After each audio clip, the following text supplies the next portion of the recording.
we should be the happiest. Dapat tayong pinakamasayang tao sa buong mundo, knowing we have an inheritance from God. May matatanggap tayong pamana eh. At hindi sikreto. We read it in the Bible. The Word of God.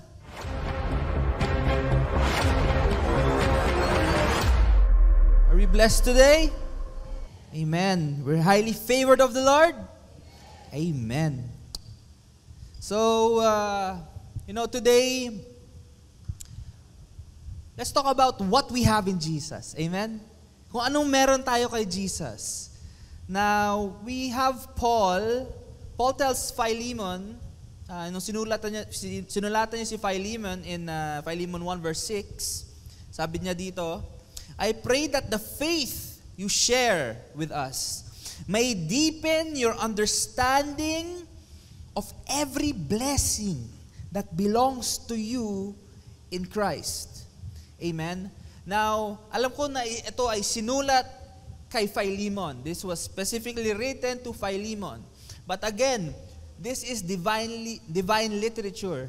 The Word of God is divine literature. So, I believe that when we read this, it applies to us as well. That our faith, as we learn more about our faith, we will learn more about the blessings that belongs to us, that was given to us, that was bought and purchased by the blood of Jesus on the cross for us. Ito ay bigay sa atin ng Diyos, regalo sa atin ng Diyos. Itong blessings natin is nakuha natin when we put our trust in Jesus. Amen? So, for us Christians, tayo mga Kristiyano po, it is very important to recognize the blessings. Okay? To remember what we have in Christ. Amen, church? That's why every Sunday, talagang nagko-communion tayo. Amen? We have our communion to remember what Jesus Christ bought for us. Amen? And what He has given us. Kaya every Sunday, sinasabi ko, it is one of the most important. And I really mean it is important that we know what we have in Christ. Amen? So, ano ba mga binigay sa atin ni Jesus? Ano ba binigay sa atin ni Jesus? So, number 1 po, we have peace with God. Sabihin natin lahat, peace with God. We have shalom with God. Amen? Romans 5 verse 1, it says here, therefore, since we have been made right in God's sight by faith, we have peace, we have shalom with God because of what Jesus Christ, our Lord, has done for us. Amen. Bakit kailangan may gawin si Jesus? What happened ba? Napag-aralan natin to last week, diba? Romans 5 verse 12, therefore, just as through one man, Adam, sin entered the world, and death through sin, and thus death spread to all men because all sinned. So when Adam sinned, alam natin lahat that he infected all mankind with a sin nature. Na-infect tayo because of him. So, ang sin is hereditary. Na-inherit natin yung sin nature. So, ano nangyari? We became ungodly people. We became unrighteous people because of Adam. And ano ang natural response ng tao, ng ungodly people, ng unrighteous people? What is the natural response to God? The natural response is to rebel, is to resist. Ang mga paraan ng Diyos, His ways, God's ways is not our ways. Ang natural natin is to reject what God is telling us to do. Amen? Now, nung dumating yung law, pansinin natin to the law came. When the law came, alam mo yung nangyari? It amplified our sin. It put a magnifying glass on our sin. Mas na-expose kung ano yung ginagawa natin mali according to God, the standard of God. Amen? So, talagang it just revealed more that we are natural sinners. Yan talaga yun eh. I'm sorry, that's the truth. So, again, ang natural response of man is to rebel against God. So, our sins separated us from God. Yung mga kasalanan, that is what separated us from God. Amen? So, what did Jesus do? Christ came to reconcile us to God. Pinagbati tayo. Amen? So, He became the mediator to bridge the gap from man to God. And because of Jesus' sacrifice, amen, we have peace with God. We have the shalom with God. Amen? So, it's very important that we recognize this, that we have peace with God, that we are no longer, wala na tayong gera with God. Amen? Hindi na tayo kaaway ng Diyos. We are no longer enemies of God, but we are children of God. Amen, church? So again, we have peace with God. Ano ba ang nakuha natin from Jesus when what did Jesus give us? We have access to grace. Amen? We have access to grace. Romans 5 verse 2, it says here, because of our faith. Key point niya na, because of our faith. Not our works, not our good deeds, but because of our faith, Christ brought us into a place of undeserved privilege, where we now stand. Amen? We are standing on undeserved privilege. And we confidently and joyfully look forward to sharing God's glory. In the New King James, sabi dito, through whom also we have access by faith into this grace in which we stand. You know, you are standing on grace ground. Hindi yung hindi yung binibila natin yan sa lobby Pero, the land we are standing on, every time you are walking on earth, kung saan ka lang tumatapak, it becomes grace ground. Amen? You are walking on grace ground, not because we made the earth graceful, full of grace. No. Because God put the grace, His grace into you. And every time you walk into a room, it becomes a grace ground. Amen. So we have gained access to the grace of God because of our faith in Jesus. Amen? Yun lang ang paraan Because of our faith in Jesus. Now, alam natin to lahat. I'm sure nakita nyo na to sa buhay nyo. But the grace of God is what fuels us.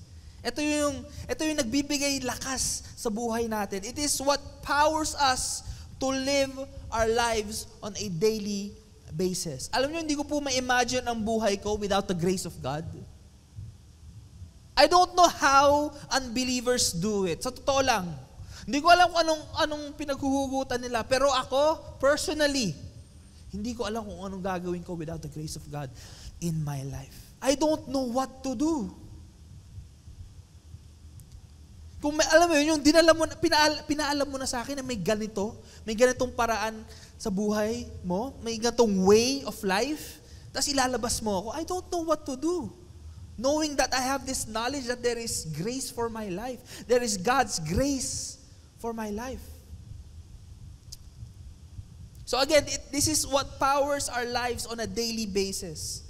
Now, a few Saturdays ago, nag-attend ako sa ating men's faith group, ang ating Men of Valor. Amen? Sino po yung mga attendee natin doon? Meron po ba? Meron po ba tayong attendee? Ayun, sa likod po yung mga iba. Si Kuya Alex. Ayun, sa taas po. Wala na po. Naku, sayang po.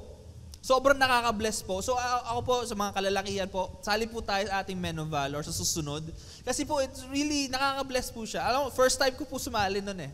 Ako po, sa totoo lang, hindi ko kasi ka-age group yung nasa Men of Valor. Medyo mga fathers na po nandun. Pero regardless po, sa edad ko po, na-enjoy ko po yung fellowship with men. So, what I'm trying to say is, sali po tayo.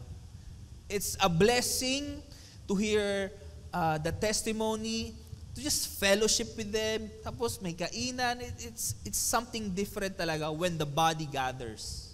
Amen po ba? Sa mga lalaki, sasali po ba tayo? Amen. So again, sumali po ako ng ating Men of Valor Faith Group. At meron po tayong isang member ng PSG, si Brother Ray, na nag-testimony siya. Actually, na-share niya na yung testimony na to dito sa ating sa Sunday service. Binasa po ni Pastora. Pero yung testimony niya is, naparesign siya sa kanyang work because of a medical problem. He had, mayroon siyang back problem, sciatica ata, I'm not sure. So meron po siyang back problem. And naparesign siya.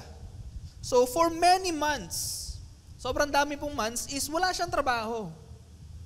Wala siyang trabaho, wala siyang income.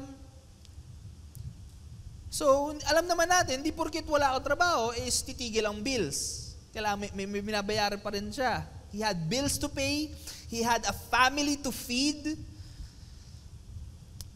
Pero alam nyo ba, the Lord provided for him. Yun yung kwento niya eh. Yun yung sa testimony niya. The Lord provided for him during the time na wala siyang trabaho, wala siyang income.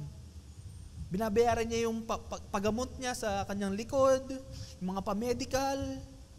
Pero the Lord provided for him every day. Every month, may nakakain yung pamilya niya every time. Hindi po sila nagutom. Amen? So the Lord provided for him and his family. Now, that is the grace of God working in his life. Amen, church? Can you explain that on your... Kaya nyo ba i-explain yun from the physical? Na wala kang trabaho, pero may nagbibigay pa rin, may tumutulong pa rin out of nowhere? I'm telling you, that is the grace of God in their life.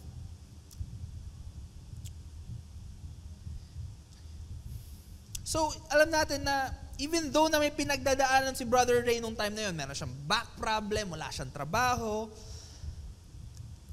meron siyang pinagdadaanan na trial eh. But God was with Brother Ray all throughout. God's favor was upon Brother Ray and his family every step they took. Amen? God's hand was on Brother Ray. Eh ngayon po, alam nyo ang mabuting balita, meron na po siyang work. Meron na siyang work ngayon. Nag-start last April or May yata. Meron na siyang work at nasagot din yung kanyang prayer na meron siyang Sunday off. Now, sa field niya po, sa security, tactical division po, mahirap po makakuha ng Sunday off. Pero God, yun yung pinag-pray niya, and look what happened. God provided that for him as well. Amen? So, that's what I'm trying to tell you. We have access to this grace of God. Alam nyo, this is just one of the many stories we have here at church na narinig ko na. Amen? Tanong mo, katabi mo, I'm sure meron silang story of God's grace in their life. Hindi tayo mauubusan ng storya. I'm telling you how good God is. But we have access to this grace. Alam niyo po ba, hindi to one-time access. We have access to grace on a daily basis. Hindi po nauubos ang grasya ng Panginoon sa atin. Amen? So, meron na tayong na-receive na peace with God, and then we have received the access to His grace. Pangatlo naman po, we have an assurance of our salvation. sure tayo na makakapasok tayo to heaven. Amen? Now, Paul tells us in Philippians 3 verse 20, says here, "But we are citizens of heaven, where the Lord Jesus Christ lives, and we are eagerly waiting for Him to return as our Savior." Sino yung excited for the return of Jesus? Amen? I know we are all excited for the return of Jesus. Amen? So we have become citizens of heaven, according to Paul. Because of what Jesus did on the cross, dahil sa ginawa ni Jesus, we are no longer citizens of heaven, we are no longer citizens of earth. Okay, we are citizens of heaven. Pero hindi natapos doon. Heaven and the new earth. Madami pong Kristiyano na naakala nila, ang ending natin is sa heaven lang. Hindi po, church. Ano lang yan? Pagtapos ng heaven, okay, heaven, after the tribulations and the 1,000-year reign, babalik po tayo on earth. The new earth. Okay? A new created earth. Kung saan where we will rule. Amen? So, again, heaven and then the new earth.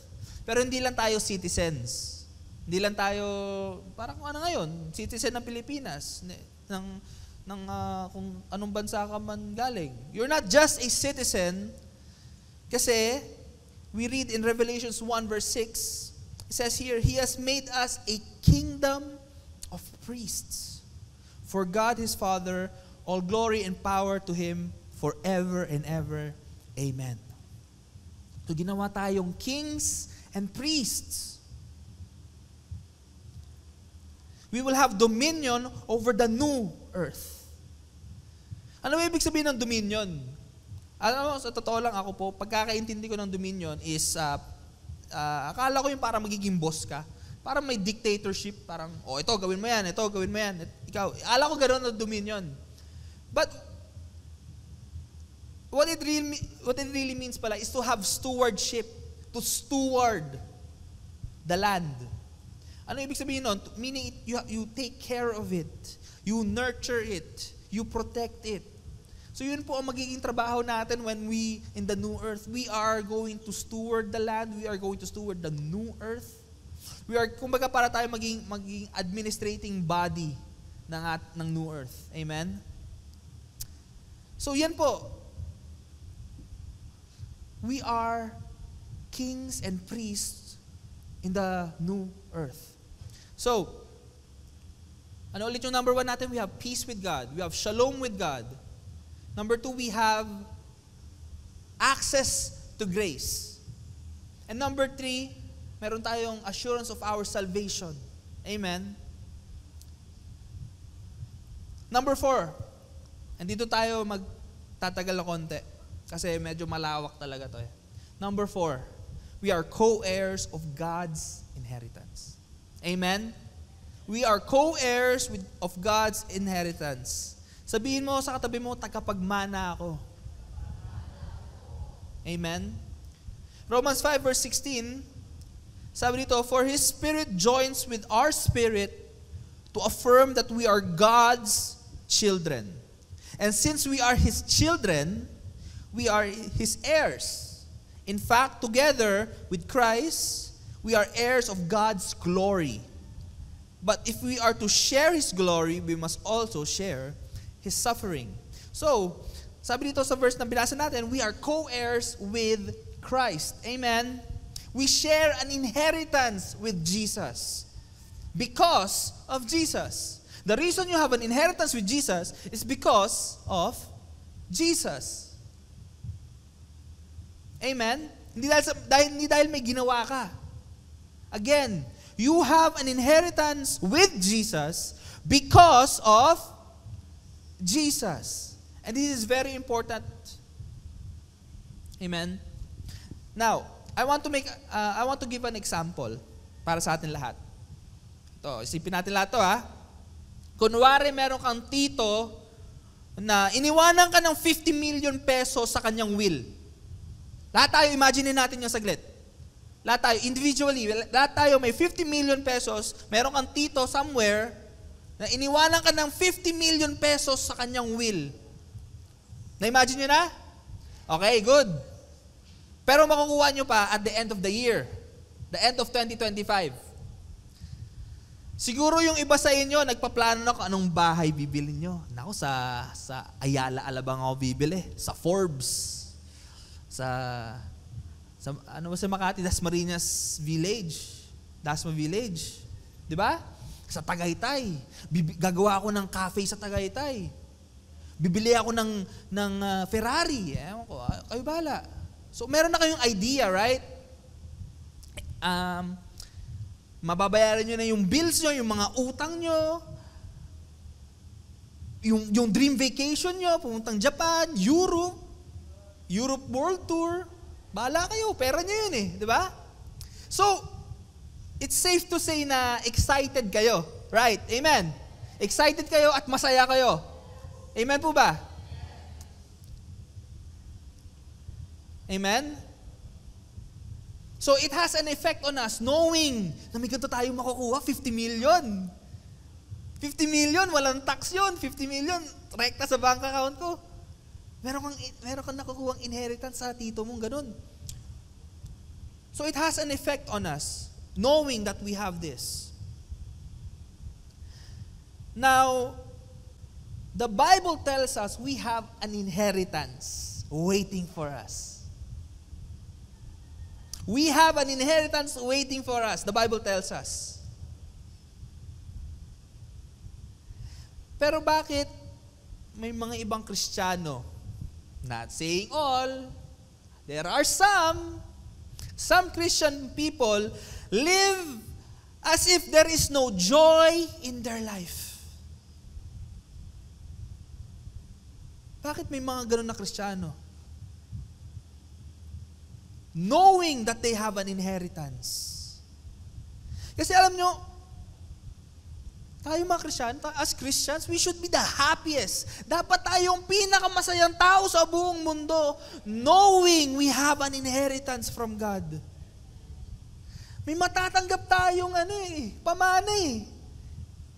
At hindi sikreto. We read it in the Bible. The Word of God. Again, the Bible is written, was the author ng Bible, the scriptures, is God. He just used men. But He is the author of the Bible. Amen, church? Again, Christians should be the happiest people in the world. Tayo yun eh. So,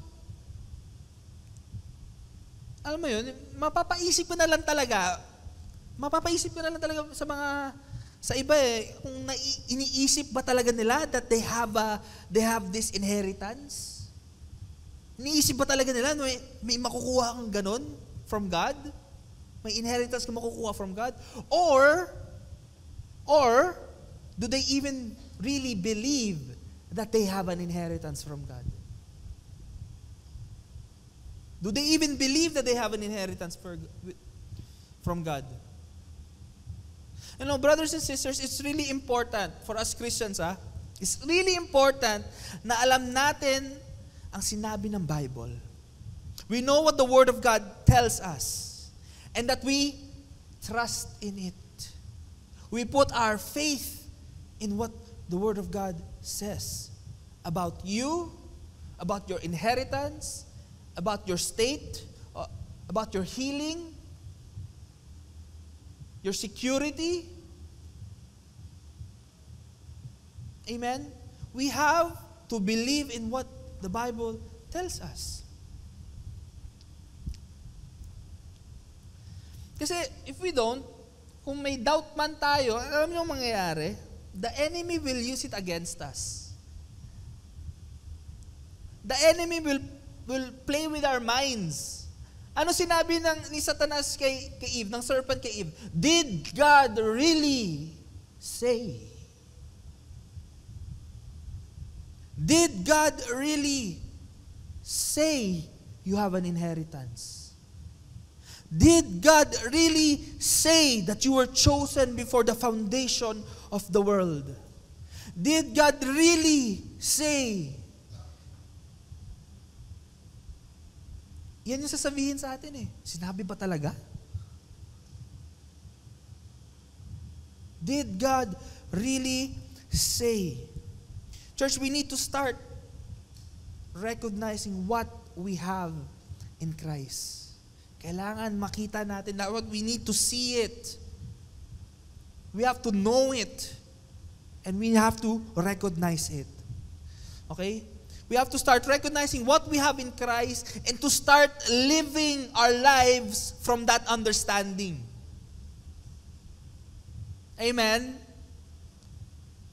From the understanding that we have an inheritance from the Creator of the universe, the God that made everything right now, the experience you're feeling, your body, the God that made everything, the Creator of the universe that loves you.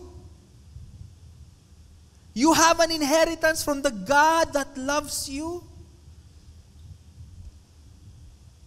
The God that predestined you in love. The God that chose you from the foundation of the earth, before the foundation of the world.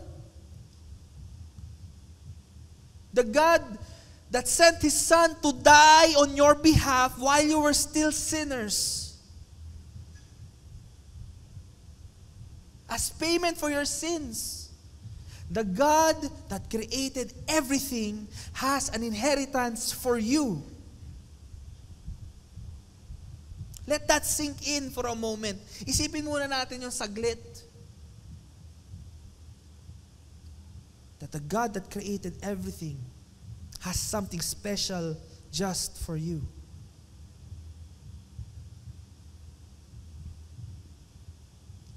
Ephesians 1 verse 11. Sabi dito, furthermore, because we are united with Christ, we have received, sabay-sabay natin sabihin, we have received an inheritance from God. Amen? For He chose us in advance, and He makes everything work according to His plan. The Bible tells us that we have received this inheritance from God. Meaning, we did not earn it. We did not earn this inheritance. We could not have earned this inheritance. Now, this reminds me of the story of the prodigal son. I'm sure familiar tayo lahat with the prodigal son. Amen? Taas kamay ang hindi. Wala naman. Pero, alam nyo, for the sake of the story of the prodigal son, basahin natin yung buong story. Mabilis lang naman to. Let's just read the whole story. And madami tayong, every time we read the Bible, church, again, sinasabi ko to, every time we read the Bible, there is revelation. There is something new to receive. There is always something fresh. Okay? So, let's read in Luke 15 verse 12. Luke 15.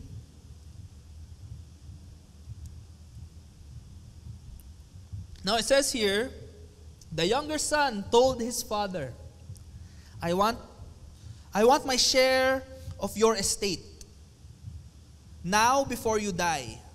Okay? I want my share of your estate before you die. So the father agreed, pumayag yung tatay, and divided his wealth between his sons. Okay?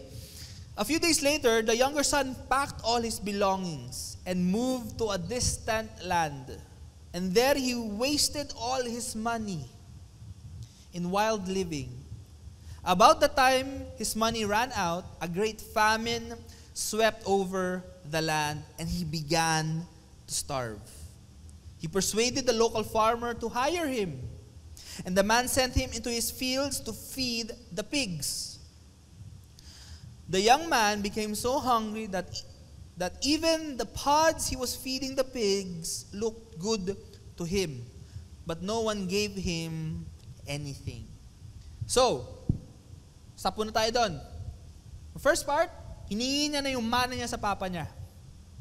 Sabi niya, Dad, akin na yung pera ko, yung inheritance ko, bigay mo na sa akin. Alam kong buhay ka pa, pero bigay mo na sa akin.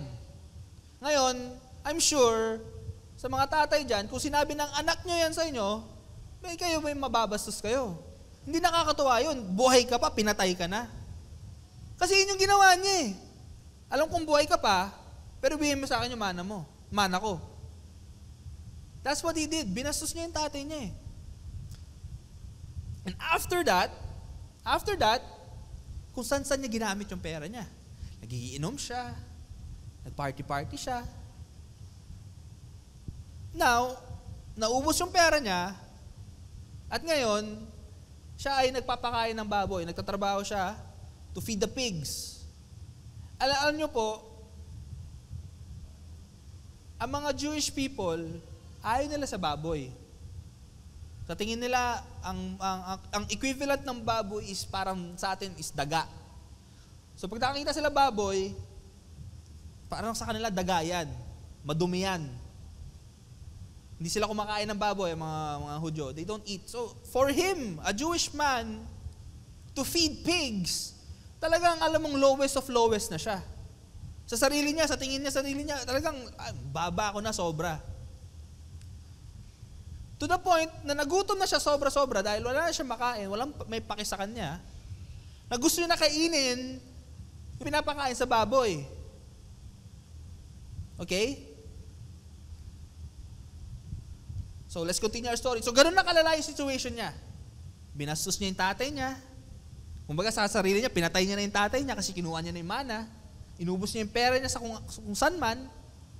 Ngayon, nagtatrabaho siya bilang nagpapakain ng baboy at wala siyang makain at gusto niya nakainin yung kinakain ng baboy. Let's move on to the story. Sabi niya, when he finally came to his senses, he said to himself at home, even the hired servants, yung mga nagtatrabaho para sa tatay ko, have food enough to spare. May pang-Sharon pa daw sila.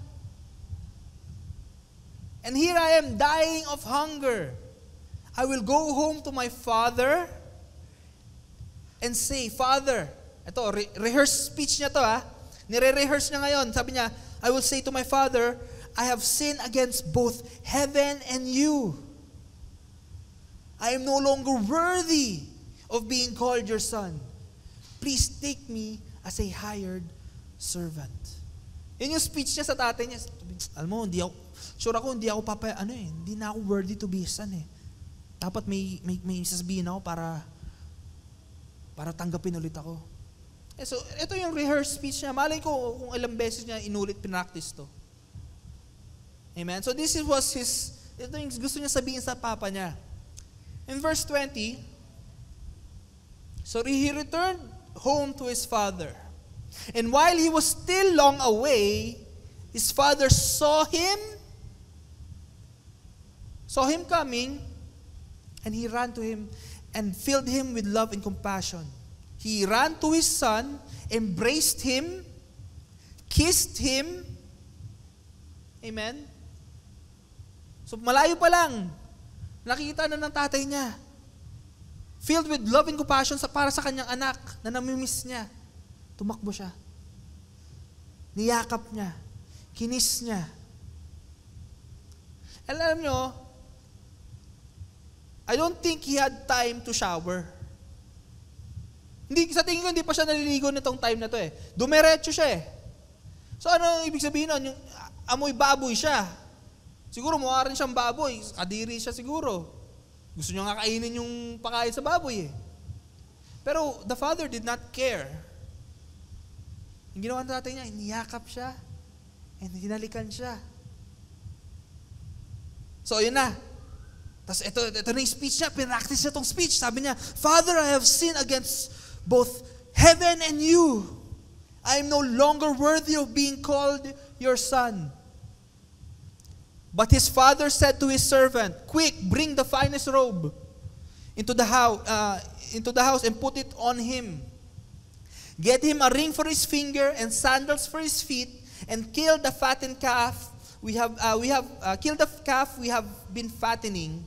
We must celebrate with a feast, For this son of mine was dead and has now returned to life. He was lost, but now he is found, so the party begins. Now, I want you to see na hindi pa niya natatapos yung speech niya, na ilang beses niya siguro ni-rehearse. Hindi niya pa natatapos eh. Pero kinat na kagad, wala akong pa kasi sinasabi mo, welcome home anak. Welcome home anak. Now, tinuro ni Pastor Jun to last Grace Discovery Thursday, when the Father gave him the robe, yung robe po na sinuot sa kanya, the finest robe. When the Father gave him the finest robe, sinuotan siya ng sandals, sinuotan siya ng ring, it was the Father restoring him as His Son again. Yun yung ginawa ng Father, ni-restore siya as His Son again. Now, this is a picture of what God did to us. This is a picture of what God did to us when we were born again and made alive in Christ. Again, the finest robe is a picture of God's righteousness. Amen? Yung sinuot sa kanya, it was a picture of God's righteousness. And tayo naman po, we have been made the righteousness of God. The sandals, yung sinuot sa kanyang sandals, represented sonship. So the sandal represents our sonship. So we are now the beloved sons and daughters of God.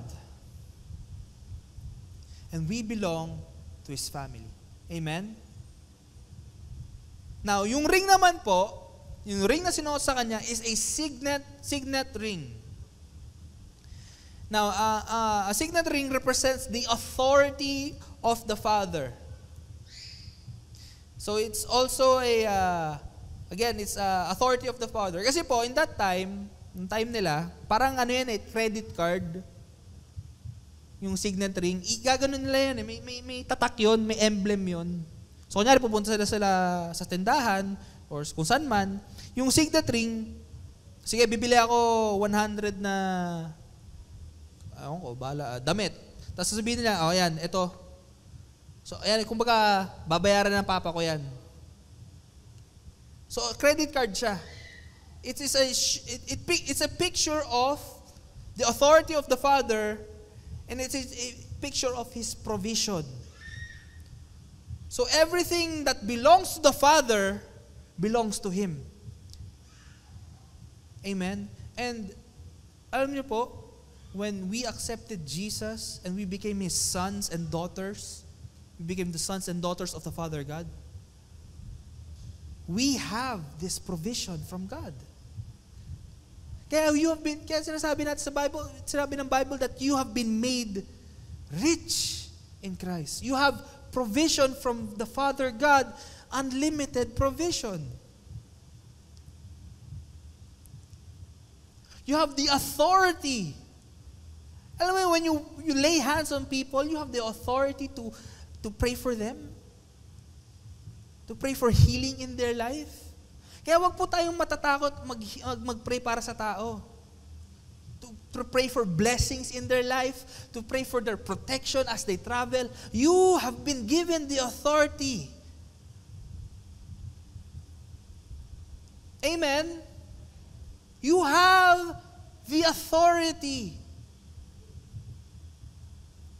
Church, gusto kong maintindihan natin to. Huwag tayong magpapadaya. Know what you have in Christ. You have the authority to pray over the sick. You have the authority to pray over their protection, to pray over blessings in their life. So, use your authority. Amen? So again, lahat to, when it sinuot sa kanya, sinuot to sa the son, the umalis na son, the prodigal son, it restored it was the Father restoring him as His Son. And ganun din yung ginawa sa atin ng Diyos, ng ating Diyos. when we received Jesus as our Lord and Savior, He restored us. He clothed us in righteousness. We became the son and daughter of God, and now we have the authority and provision from God. Come and give glory to the Lord. Know what you have. Now, may question ako, may ginawa ba yung prodigal son? May ginawa ba yung prodigal son sa mga na-receive niya? Did he do something to get what he received? Hindi pa nga natatapos yung speech niya. Ni-restore na kagad siya. Amen? Di pa tapos. Ni-rehearse yung speech, di pa tapos. Ni-restore na kagad siya ng kanyang tatay. Binalik siya sa posisyon niyang bilang anak. Amen? I want you to know, the moment you turn to Jesus, hindi mo pa nako-confess lahat ng kasalanan mo. Hindi mo pa nako-confess na hindi ka pa sorry sa lahat na nagawa mo. Binalik ka na, ginawa ka ng anak. You were clothed in righteousness. You were made the son and daughter of God. The authority and provision was already handed to you. Hindi po ba nasasabi, sorry Lord sa nagawa ko, sa nagawa kong ganito. You have already been made the son and daughter of God. Amen. So let's move on. Let's tuloy na natin to. And Brother Bob, malapit na po tayo. So, meanwhile, in verse 25, meanwhile, the older brother was in the fields working. When he returned home, he heard music and dancing in the house. And he asked one of the servants, what's going on?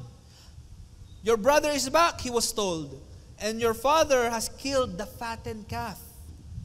We are celebrating because of his safe return. The older brother was angry and wouldn't go in.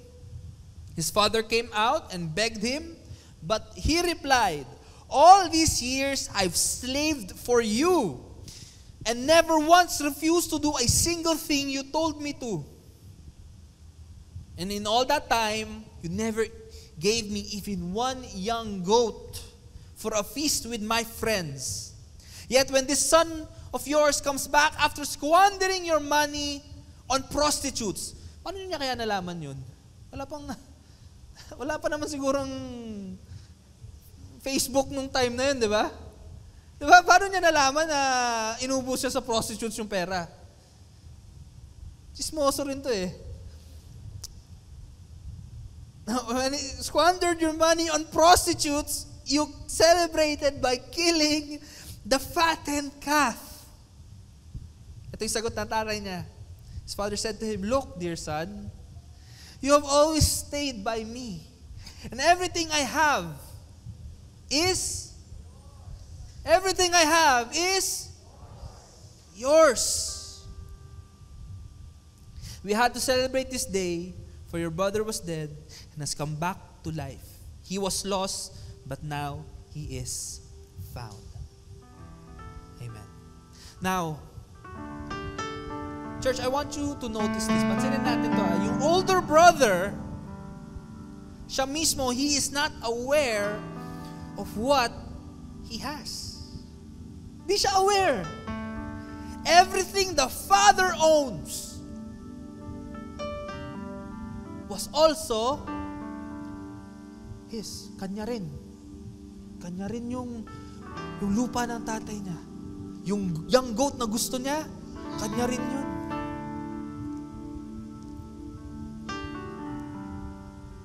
He did not understand his inheritance. Actually, kung babalik tayo sa first part ng story, it says the father already divided his wealth to his sons. Hinati na eh. Ito sa prodigal son, ito sa elder son. Hinati na. Pwede niya rin hingin.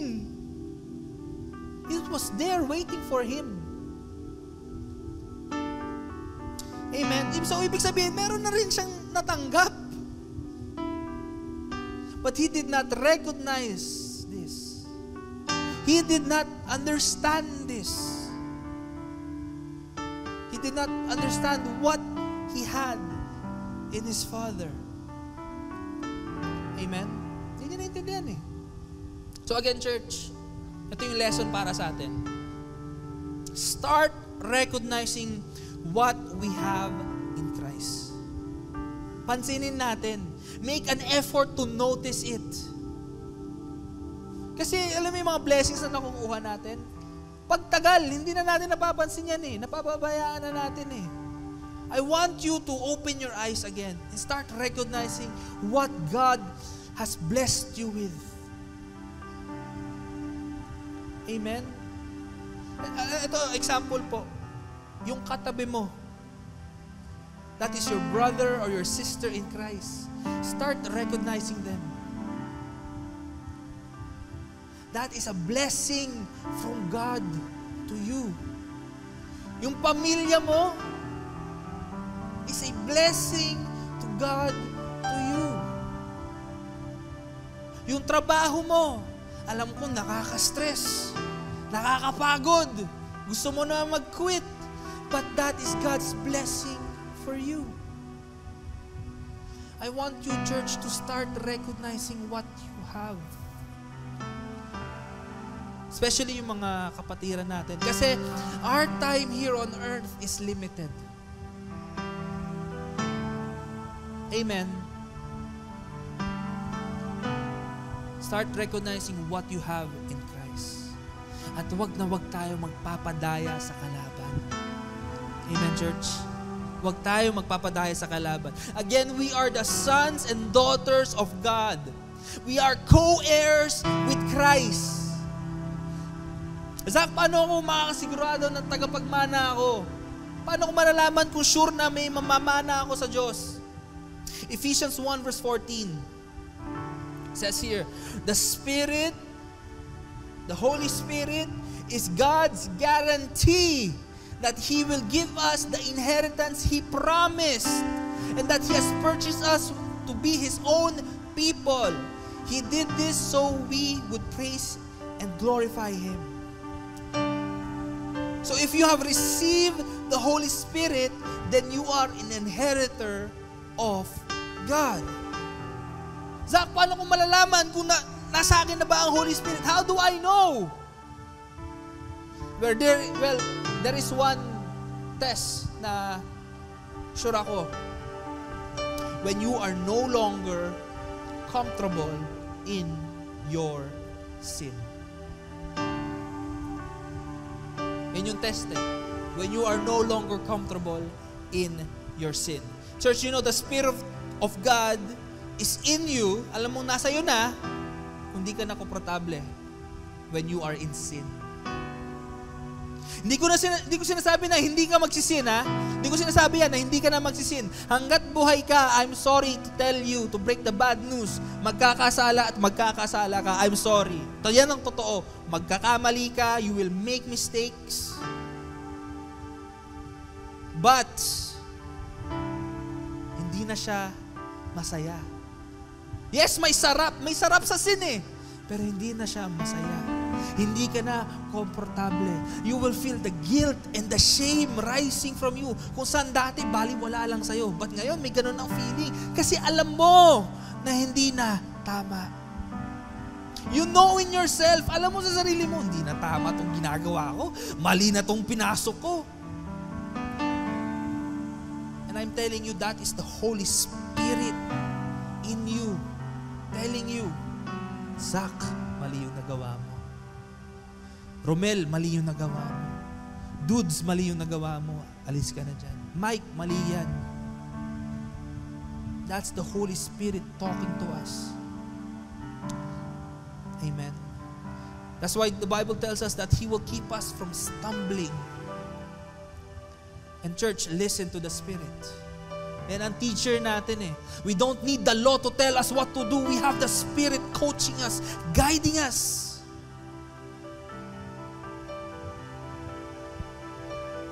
You know in your heart, you can't live your life in sin. That is when you know you have the Holy Spirit. That is when you know you are an inheritor. Tagapagmana ka when you have this. Amen, church?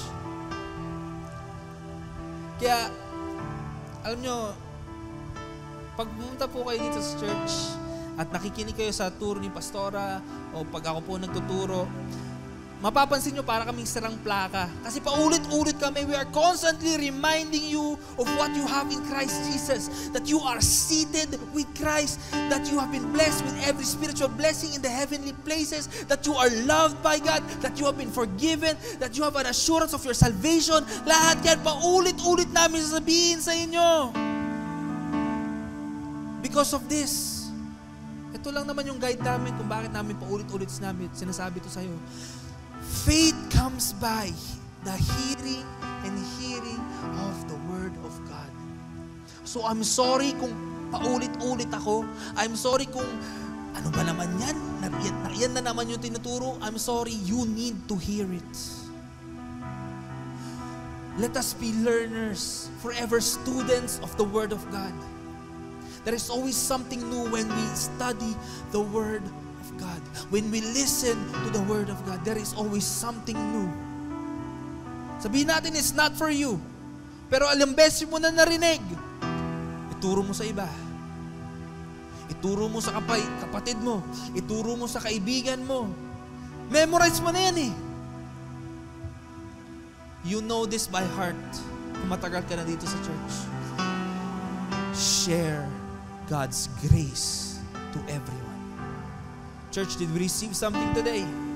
Do you know what you have in Christ Jesus? Come on, give glory to the Lord. Hallelujah. Amen. Whew. We have an inheritance because of the finished work of Jesus. Now, if this is the first time na narinig nyo to, that you can be a partaker, you can have an inheritance from God, and gusto mo yan, you want to receive Jesus as your Lord and your Savior, you want to have an inheritance waiting for you in heaven, you want to receive the down payment of the inheritance, the Spirit of God, this is the time to do it. Magpe-pray po tayo. You just say this prayer and receive Jesus as your Lord and Savior. And I promise you, the Spirit of God will live in the inside of you, coaching you, guiding you, not letting you stumble. And if you want to receive that today, sabayan niyo po ako in this very short prayer. And for the benefit of those na nahihiya, sabay-sabay po tayo mag-pray. So let's all pray like this. Sabihin lang natin, Lord Jesus, thank you for living on the earth, living a perfect life, and dying on the cross as the payment of my sin.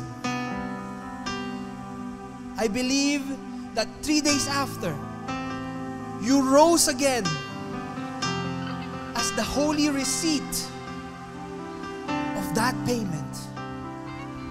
Father God, I receive Jesus as my Lord and my Savior. I make Him my God. Today, I am a child of God. Today, I am an inheritor. Today, I am co-heirs with Christ. In Jesus' name, amen and amen. Come on, give glory to the Lord. Hallelujah.